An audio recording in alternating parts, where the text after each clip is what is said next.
সামনে নিয়োগ বিধিটি উপস্থাপিত হয় নাই মহামান্য আদালতের সামনে। যদি নিয়োগ বিধিটি উপস্থাপিত হতো সঠিকভাবে তাহলে এই স্থগিতাদেশ দেওয়ার কথা ছিল না। যাই হোক, স্থগিতাদেশ হয়ে গেছে। এই স্থগিতাদেশ একেবারেই নিয়ম বহির্ভূত এবং বিধি বহির্ভূত, আমাদের নিয়োগ বিধি বহির্ভূত। কোনোভাবেই ক্রাফট ইন্সট্রাক্টরদের জন্য এই স্থগিতাদেশ হতে পারে না। কিন্তু তথ্য গোপন হওয়ার কারণে হাইকোর্ট হয়তো এই রায়টি দিয়ে দিচ্ছে। এই প্রেক্ষিতে এখন আমাদের শিক্ষা মন্ত্রণালয়, আমাদের শিক্ষা অধিদপ্তরের দায়িত্ব হলো এটিকে কোর্টে ফেস করা, অ্যাটর্নি জেনারেলের মাধ্যমে ফেস করা। এবং আমাদের বিশ্বাস এতে যদি হাইকোর্টে শিক্ষা মন্ত্রণালয়ের পক্ষে অ্যাটর্নি জেনারেলের মাধ্যমে এটা আবার উপস্থাপিত হয় তাহলে কোনোভাবেই এই স্থগিতাদেশ থাকার কথা না, যাওয়ার কথা। এখন প্রশ্ন হচ্ছে যে কারিগরি শিক্ষা অধিদপ্তর এবং শিক্ষা মন্ত্রণালয় কত দ্রুত এটা কোর্টে যাবে সেটার উপরে। এ ব্যাপারে আমি পরিষ্কার বলতে চাই, বিষয়টি আব্দুল্লাহ যেভাবে উপস্থাপন করেছে, আমরা তো এখানে আমরা যারা বসছি আইডিবির প্রেসিডেন্ট সহ আইডিবির নেতৃবৃন্দ, আমাদের হাতে কি এই ক্ষমতা? আমরা কি এটা বন্ধ করেছি? তোমাদের দাবি তো আমাদের কাছে হওয়ার কথা না। তোমরা যা আমরাও তাই, আমরা তোমাদের সাথে। আমরা চাই আমাদের ডিপ্লোমা প্রকৌশলীরা জুনিয়র ইন্সট্রাক্টর পদে নিয়োগ পাবে। আমরা তোমরা সকলে মিলে সেটা ফেস করব। কার সাথে? গভর্নমেন্টের সাথে, শিক্ষা মন্ত্রণালয়ের সাথে। এই জায়গা থেকে যদি হাউজে বলা হয় যে আইডিবি কেটে করে দিতে হবে, আইডিবি তো তোমাদের সাথে নিয়ে করবে। আমার কাছে তো কোনো ক্ষমতা নাই, আইডিবির কাছে তো কোনো ক্ষমতা নাই। আইডিবি কেন এগিয়ে যাচ্ছে? যে আমার সদস্যরা ক্ষতিগ্রস্ত হচ্ছে, পলিটেকনিক ইনস্টিটিউটের শিক্ষা ব্যবস্থা ক্ষতিগ্রস্ত হবে এবং ক্রাফট ইন্সট্রাক্টরদের এই দৌরাত্ম্য, এই ধরনের অন্যায় আবদার, অন্যায় দাবি কোনোভাবেই প্রতিষ্ঠিত হতে দেওয়া যাবে না। এইটা আইডিবি এবং বাংলাদেশের সকল ডিপ্লোমা ইঞ্জিনিয়াররা মিলে প্রতিবাদ করব এবং যে প্রতিবাদ আমরা করছি, তোমরা করছো। এবং তোমাদের এই নিয়োগ প্রক্রিয়া সম্পন্ন করার জন্য তোমাদেরকে এগিয়ে আসতে হবে, তোমাদেরকে সোচ্চার থাকতে হবে। আমরা তোমাদের সাথে থাকব। আমরা তোমাদের সাথে থেকে এই দাবি আদায় করা, জুনিয়র ইন্সট্রাক্টর নিয়োগ দেওয়ার বিষয়টি তোমাদের নিয়ে আমরা এটা সম্পন্ন করব। এবং তোমরা যদি ইউনাইটেড থাকো, তোমাদের মধ্যে যদি বিভ্রান্তি না হয়, তোমাদের মধ্যে যদি বিভেদ সৃষ্টি না হয়। আমরা শুনতে পেয়েছি যে কেউ নাকি তোমাদের মধ্যে বলেছে আইডিবি কিচ্ছু করতে পারে না, আইডিবি কিচ্ছু করবে না। এটা শুধু লোক দেখানো এবং আমাদের ব্যবহার করার জন্য। তোমরা বলো তো তোমাদেরকে কোথায় আমরা কি কাজে ব্যবহার করছি? কোথায় ব্যবহার করছি তোমাদেরকে? আইডিবির কোনো স্বার্থ আছে আলাদা যে তোমাদেরকে ব্যবহার করে আইডিবি তার স্বার্থ উদ্ধার করছে? আমার স্বার্থ একটাই, আইডিবির স্বার্থ একটাই, সেটা হলো পলিটেকনিকের ডিপ্লোমা ইঞ্জিনিয়ারিং শিক্ষাকে রক্ষা করা, পলিটেকনিক ইনস্টিটিউটের শিক্ষা ব্যবস্থাকে রক্ষা করা, ডিপ্লোমা ইঞ্জিনিয়ারদের মান রক্ষা করা, সম্মান রক্ষা করা এবং পলিটেকনিক ইনস্টিটিউটের শূন্য সকল শিক্ষক পদ পূরণ করে কারিগরি শিক্ষাকে মানসম্পন্ন করে গড়ে তোলা। এটাই আমাদের উদ্দেশ্য এবং সেই কাজে আমরা তোমাদের সহযোগিতা চাই। তোমাদেরকে ঐক্যবদ্ধভাবে আইডিবির পেছনে দাঁড়াতে বলি। আমরা ইতিমধ্যেই শিক্ষামন্ত্রীর সাথে একাধিকবার কথা হয়েছে। গত পরশুদিন আমরা একটা মিটিংয়ে গিয়েছিলাম, সেখানে তাকে কথা বলছি যে এটা দ্রুত অ্যাটর্নি জেনারেলের সাথে দেখা করে আপনারা এটা প্রত্যাহার করার ব্যবস্থা করেন। গতকাল আমরা পরশুদিন তার সাথে কথা বলেছি, তিনি সচিবকে ডেকে বলে দিয়েছেন। কালকে আবার লিখিতভাবে এই বিষয়টি আমরা শিক্ষামন্ত্রীর কাছে উপস্থাপন করেছি এবং চিঠি দিয়েছি। উনি যেটা পরশুদিন বলেছেন সেইভাবে অ্যাটর্নি জেনারেলের মাধ্যমে হাইকোর্টের এই স্থগিত আদেশ যাতে প্রত্যাহার দ্রুত করা যায় সেই ব্যবস্থা নেওয়ার জন্য আমরা কালকে শিক্ষামন্ত্রীকে চিঠি দিয়েছি। আমাদের কারিগরি মাদ্রাসা শিক্ষা বিভাগের সচিবকে দিয়েছি, পাবলিক সার্ভিস কমিশনের চেয়ারম্যানকে দিয়েছি, সচিবকে দিয়েছি এবং কারিগরি শিক্ষা অধিদপ্তরের মহাপরিচালককে তার কপি দিয়েছি। মহাপরিচালকের সাথে কথা হয়েছে, উনি দ্রুত এই যে স্থগিতাদেশের যে রায় সেটি প্লাস তার আগে মীমাংসা করার নিষ্পত্তি করার যে চিঠি, এগুলো নিয়ে অ্যাটর্নি জেনারেলের সাথে দেখা করবেন এবং তারা এটা ব্যবস্থা নেবেন। এখন আমাদের এটা দরকার দ্রুত, আমাদের দরকার দ্রুত সিদ্ধান্ত নেওয়া, কিন্তু সিদ্ধান্তটা তো আমাদের হাতেও নাই, অধিদপ্তরের হাতেও নাই। তবে অধিদপ্তর যদি তৎপর হয়, শিক্ষা মন্ত্রণালয় যদি তৎপর হয়, গুরুত্ব দিয়ে পদক্ষেপ নেয়, তাহলে স্বল্প সময়ের মধ্যে এটা করা সম্ভব বলে আমাদের ধারণা।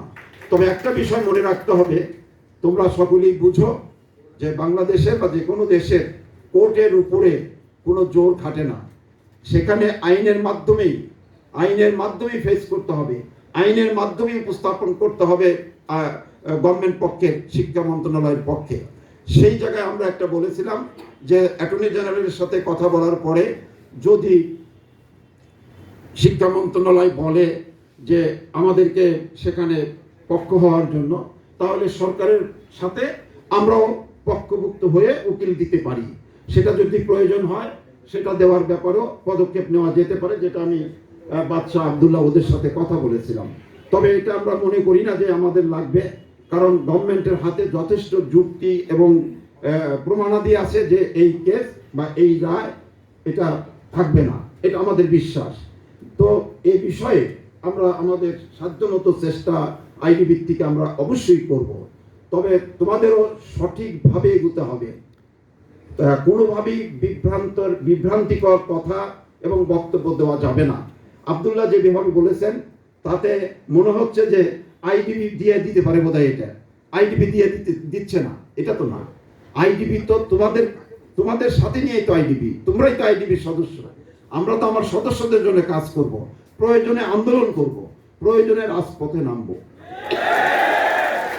আরেকটি বলেছে যে আজকের এই সমাবেশটি আইডিবির করার কথা ছিল। আচ্ছা তোমরা বলো তো, তোমরা এখানে তো হাজারখানি নিয়োগ প্রত্যাশী ডিপ্লোমা ইঞ্জিনিয়াররা আছো, এটা কি আইডিবি করতে পারে? আইডিবি কি আন্দোলন দাঁড়া করাতে পারে? আন্দোলন তো করতে হবে তোমাদের পক্ষ থেকে। সেই কারণে তোমাদের ব্যানারেই এই প্রতিবাদ সমাবেশ বা সমাবেশটা করা উচিত ছিল এবং তাই করানো হয়েছে। আইডিবি কিভাবে করবে এটা? আইডিবি তো এটা করতে পারে না। আইডিবি তোমাদের নিয়ে করবে, তোমরা যেটা বলবা, তোমাদের যে সমস্যা, যে সংকট সৃষ্টি হয়েছে, সেটা সমাধানের জন্য আমরা পদক্ষেপ নিব, যা ইতিমধ্যে নেওয়া হয়েছে এবং আগামীতেও আমরা নেব। তো আমি মনে করি যে আমাদের সকল ডিপ্লোমা ইঞ্জিনিয়ারদের জানতে হবে, বাংলাদেশে আমাদের নেতারা, আমাদের মন্ত্রণালয় বিভিন্নভাবে বিভিন্ন সময় বক্তব্য দেয় কারিগরি শিক্ষার গুরুত্বের কথা বলে। কারিগরি শিক্ষার গুরুত্ব একমাত্র মাননীয় প্রধানমন্ত্রী অন্তর দিয়ে বিশ্বাস করেছেন এবং অন্তর দিয়ে ধারণ করেন। সেই কারণে তিনি কোন বিতর্কহীনভাবে 12,500 শিক্ষক পদ সৃষ্টি করে দিয়েছেন। তিনি কারিগরি বৃত্তিমূলক শিক্ষা আগামী 2040 সালের মধ্যে 50 থেকে 60 ভাগে উন্নীত করে শিক্ষার মূল স্রোতধারায় আনার ঘোষণা দিয়েছেন এবং সেইভাবে সে আরো 23টি পলিটেকনিক স্থাপন করছেন, 4টি মহিলা পলিটেকনিক স্থাপন করছেন। প্রত্যেকটি উপজেলায় একটি করে টেকনিক্যাল স্কুল অ্যান্ড কলেজ স্থাপন করার সিদ্ধান্ত নিয়ে কাজ শুরু করেছেন। সেখানে কয়েক হাজার পদ সৃষ্টি হবে। 329টি উপজেলায় টেকনিক্যাল স্কুল অ্যান্ড কলেজ হচ্ছে, ইতিমধ্যে 100টা নতুন হয়ে গেছে, সেখানে ক্লাস শুরু হয়েছে, নিয়োগ হয়েছে। এখন আরো 329টি টেকনিক্যাল স্কুল অ্যান্ড কলেজ হচ্ছে। প্রত্যেকটি টেকনিক্যাল স্কুল অ্যান্ড কলেজে মিনিমাম 20 থেকে 25 জন ডিপ্লোমা ইঞ্জিনিয়ার শিক্ষক নিয়োগ হবে। 329টা টেকনিক্যাল স্কুল অ্যান্ড কলেজ, আর 23 আর 4 27টি সরকারি পলিটেকনিক হচ্ছে, মহিলা পলিটেকনিক সহ। সেখানে প্রত্যেক পলিটেকনিকে কমপক্ষে 35 থেকে 40 জন করে ডিপ্লোমা ইঞ্জিনিয়ার শিক্ষক নিয়োগ হবে। তাহলে কত শিক্ষক প্রয়োজন হবে ডিপ্লোমা ইঞ্জিনিয়ারদের মধ্য থেকে? আবার নতুন পদ, পুরাতন 50টি পলিটেকনিকের জন্য এই যে 12,500 পদ, তার মধ্যে প্রায় 6,000 পদ জুনিয়র ইন্সট্রাক্টরের এই পর্যায়ে 3,200 নিয়োগ হচ্ছে। আবার দ্বিতীয় ফেজে, তৃতীয় ফেজে নিয়োগ হবে। এইভাবে হাজার হাজার ডিপ্লোমা ইঞ্জিনিয়াররা শিক্ষক হবে। এই বিষয়টি আমাদের দেশের এক শ্রেণীর কারিগরি আমলা চক্র এবং প্রশাসনের মধ্যে কারিগরি শিক্ষার বিপক্ষে কাজ করার অনেক কর্মকর্তা বিদ্যমান আছে। তারা ভেতরে চক্রান্ত করে এই শিক্ষাটাকে থামিয়ে দিতে চাচ্ছে, পলিটেকনিক শিক্ষা ব্যবস্থাটাকে এগোতে দিতে চাচ্ছে না। এবং আমাদের দেশের এক শ্রেণীর ডিগ্রি ইঞ্জিনিয়াররা বাংলাদেশের ডিপ্লোমা ইঞ্জিনিয়ারদের বিভিন্ন ডিপার্টমেন্টে নিয়োগ, পলিটেকনিক ইনস্টিটিউটের নিয়োগে ডিপ্লোমা ইঞ্জিনিয়ারদের নিয়োগ বন্ধ করার ষড়যন্ত্রে লিপ্ত। আজকে যে ডিপ্লোমা ইঞ্জিনিয়ারদের এই নিয়োগের যে প্রতিবন্ধকতা সৃষ্টি হচ্ছে, তার মূলেও একটি ষড়যন্ত্র। ওই ষড়যন্ত্র হলো 2180 জন ক্রাফট ইন্সট্রাক্টর নিয়োগ দেওয়াটাই একটা ষড়যন্ত্র।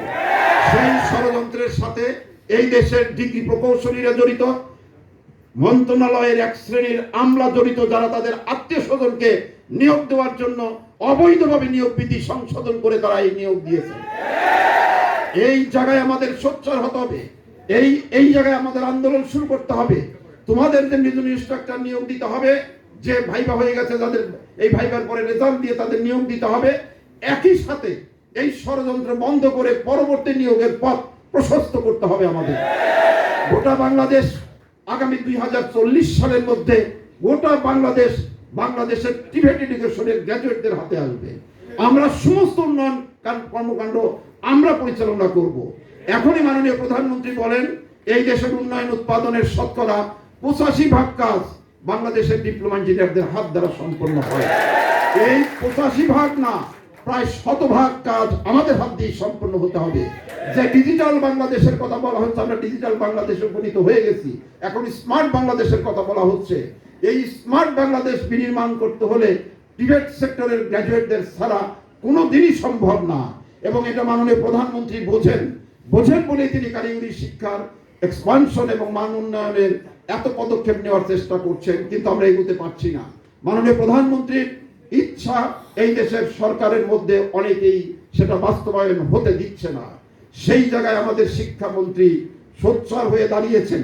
তিনি বাংলাদেশের ডিপ্লোমা ইঞ্জিনিয়ারদের এবং কারিগরি শিক্ষার পক্ষে কাজ করার জন্য একটা ব্রত নিয়ে তিনি শিক্ষামন্ত্রীর দায়িত্ব পালন করছেন। তিনিও অনেক জায়গা থেকে এখন বাধাগ্রস্ত হচ্ছেন এই কারিগরি বৃত্তিমূলক শিক্ষার পক্ষে আমাদের মাননীয় শিক্ষামন্ত্রী কথা বলছেন বলে। তোমরা সকলেই জানো, ইতিমধ্যে বাংলাদেশের ডিপ্লোমা ইঞ্জিনিয়ারদের বিএসসি পাস সমমানের মর্যাদা দেওয়ার ঘোষণা দিয়েছিলেন শিক্ষামন্ত্রী, এবং এটা বাস্তবায়নের জন্য একটি কমিটি গঠন করেছেন।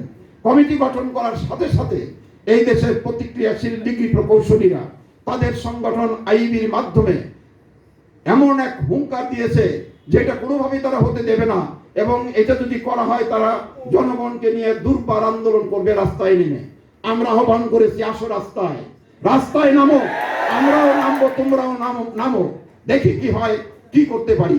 আমরা সেই ঘোষণা দেওয়ার পরে তারা এখন চুপ করে আছে, কিন্তু ভেতরে ভেতরে তারা এটাকে বাধা দিচ্ছে। আমরা যদি আজ বিএসসির সমমান মর্যাদা পেতে পারি, বাংলাদেশের ডিপ্লোমা ইঞ্জিনিয়াররা বিসিএস ক্যাডার, সাধারণ ক্যাডার যেটা, সেখানে তারা দরখাস্ত করতে পারবে। বিসিএস ক্যাডার টেকনিক্যালে তারা দরখাস্ত করতে পারবে। এই ডিপ্লোমা ইঞ্জিনিয়াররা যদি বিএসসির সমমান আমাদের ঘোষণা করা হয়। ইতিমধ্যে কমিটির মিটিং হয়েছে, আমাদের সভাপতি এবং আমরা মিটিং অ্যাটেন্ড করেছি। সেখানে প্রচন্ড বিরোধিতা করছেন ডিগ্রি ইঞ্জিনিয়ারদের পক্ষে যারা আসছেন, আবার আমাদের পক্ষেও কথা বলার লোক আছে সেখানে। এবং আমরা আশা করি শিক্ষামন্ত্রীর এই যে প্রত্যয়, শিক্ষামন্ত্রীর যেই ঘোষণা, সেই ঘোষণা বাস্তবায়নেও বাংলাদেশের ডিপ্লোমা ইঞ্জিনিয়ারদের আন্দোলন সংগ্রাম করতে হবে, ঐক্যবদ্ধ থাকতে হবে। আজকের যে বিষয়, আমি কথা শেষ করব। আমি নিশ্চয়ই বাংলাদেশের ডিপ্লোমা ইঞ্জিনিয়াররা জয়ী হয়ে জুনিয়র ইন্সট্রাক্টর পদে আমাদের সদস্য প্রকৌশলীরা নিয়োগ পাবে অবিলম্বেই।